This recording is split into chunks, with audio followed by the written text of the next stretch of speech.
Добрый день, дорогие друзья! Я сегодня вам хочу рассказать, как я вакцинировалась. Слава Богу, я как говорится, обе стадии перенесла нормально. Никаких у меня ощущений не было, ничего у меня не болело. Надо не ждать, надо просто сделать прививку. Во-первых, для того, чтобы самой не болеть, а потом у меня внук заболел.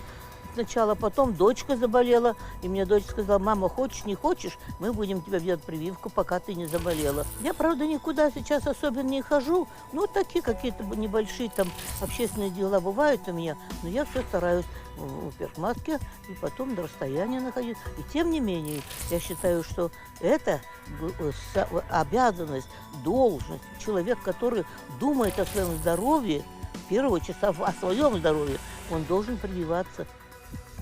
Вы посмотрите, мы победили холеру, черную оспу, сибирскую язву. Да сколько болезней победили только благодаря вакцинации. А сейчас, я не знаю, какие-то умные люди появились. Мало того, ну не хочешь, не делай. Ну зачем ты ходишь, агитируешь, скандалишь? Вот у меня знакомые, они пошли на худалок за невестой. И вся семья, сейчас скажу вам, 3 сына, муж, мама и сама. 6 человек. Вот как скосил их. Представляете? За ними даже ухаживать некому было. Разве можно до такого доводить?